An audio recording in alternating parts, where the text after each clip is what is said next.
Our top story tonight is about two countries, Iran and the United States. There is no love lost between the two. They have been enemies for a long time now. But in the recent days, the tensions have exploded. From the nuclear deal to an alleged killing plot, Tehran and Washington are at loggerheads. So let's start off with the first issue, the Iran nuclear deal. In 2015, Iran and 6 other world powers emerged out of months of negotiation. The result was a historic nuclear deal with Iran, formerly known as the Joint Comprehensive Plan of Action. Iran agreed to limit its nuclear activities, and in return, its crippling economic sanctions were lifted. All was well until 2018. Then US President Donald Trump felt that the deal did not go far enough. So he decided to walk away from it. And since then, tensions have escalated between the two countries. The Iran nuclear deal has seen a lot, but countries are still scrambling to save it. And this time, the deal even looks within reach. Earlier this week, the European Union presented their final text, one that they said was non-negotiable. Iran has since been studying the text. Today, it said, the European Union proposal could be acceptable. This if Tehran gets assurances on all of its key demands. Now, this is a positive sign for everyone involved in the nuclear deal, especially for the United States and the European Union. Both sides are also desperate to reach a deal, and if a deal is reached soon, 1 million barrels of oil per day could enter the market, something that could help relieve the global energy crisis. Currently, Iran cannot sell its oil on the global market, but if a deal is reached, it will allow Tehran to do so. So any deal will be a major victory for Europe, especially as it faces a potential emergency this winter. And this brings us to issue number 2, an alleged assassination plot. An Iranian has been charged in the United States. What's his crime?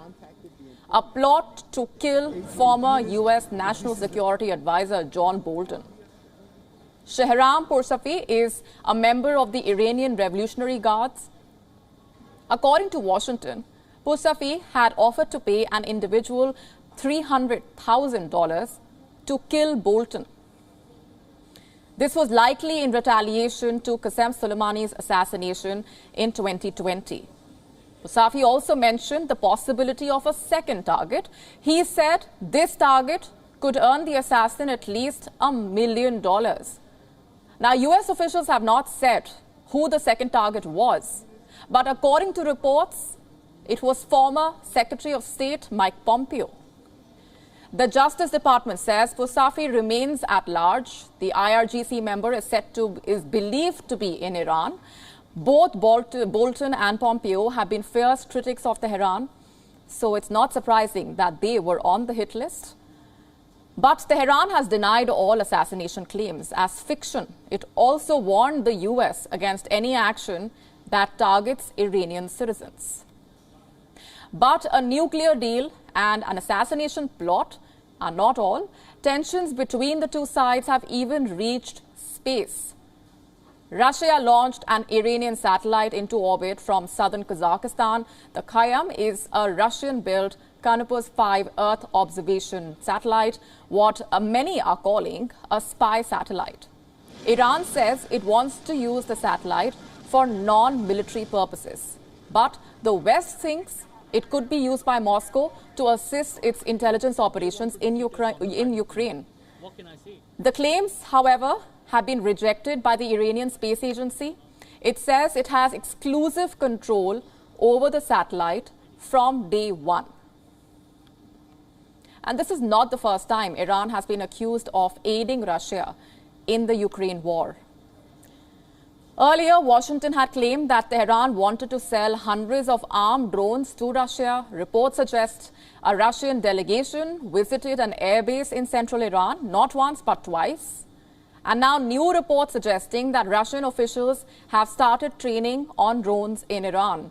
They call this a part of the agreement on the transfer of drones between the two countries. Moscow sees Tehran as a key partner and potential source of arms. Both countries are diplomatically isolated, they are heavily sanctioned by the West, and they share a common adversary in Washington. However, Iran denies any such claims of selling drones to Russia. It says it will not militarily assist in a conflict that it wants to end.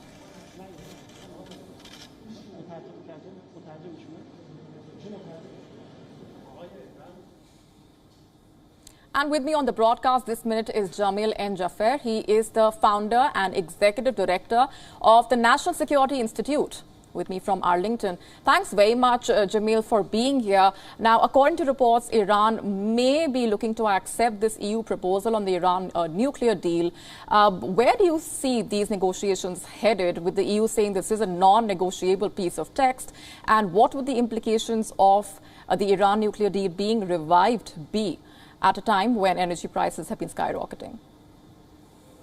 Well, look, obviously, the Iran nuclear deal has been a challenge for the West. After we negotiated it, it had significant challenges, significant problems. Did not go as far as it needed to go to protect the interests of the United States and our European allies. Ultimately, the former president of the United States left the agreement, and the Biden administration has been seeking to get back into the agreement in a way that makes sense for the United States and our allies. The European Union has now presented what they call a final deal to Tehran, as you point out. But the Iranians view the situation as one where they have the United States and Europe over a barrel, and they can continue to negotiate and get more concessions out. As it is, many of the deadlines of the deal, some have passed. The UN arms embargo has already been lifted on Iran, and more to come in the near future. And so if a real deal, a significant deal is to be achieved, it's got to address not just the nuclear issue, but also Iran's regional ambitions, as we've been talking about here already, and needs to be extended in a number of deadlines. So even the deal the Europeans have put on the table is not ideal, but the Iranians think they're going to be able to negotiate even better than that. And I think either way, the U.S. is in a very challenged position trying to accept any one of those deals. All right. Jamil, also, how do you assess Washington's claims of Iran aiding Russia in the Ukraine war? Yeah, I think these are real challenges, right? We know that a Russian delegation, that intelligence has been declassified, saying that a Russian delegation in the June-July timeframe, as you pointed out, went to Iran twice to talk about drones. The Iranians were interested in selling two drones, the Shahed 191, medium range, medium endurance aircraft, or medium altitude, long range aircraft, and the Shahed 129. Both can be armed. We now know they've begun providing those and have begun training on those for the Russians. And so those are likely to get into the fight in Ukraine here in the near future with weapons that can kill Ukrainian civilians, as the Russians have been targeting civilian populations during the entirety of this war.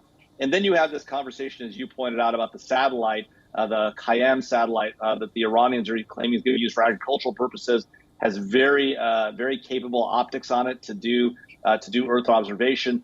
Highly likely that the Russians, being willing to do the launch out of Kazakhstan, will expect something in return for that, which may very well be imagery of the Ukraine conflict to help them deploy those drones and those capabilities. So even if the Iranians, as they say, keep that capability themselves, they may very well use that imagery to inform the drone strikes that the Russians are now going to be utilizing from Iran.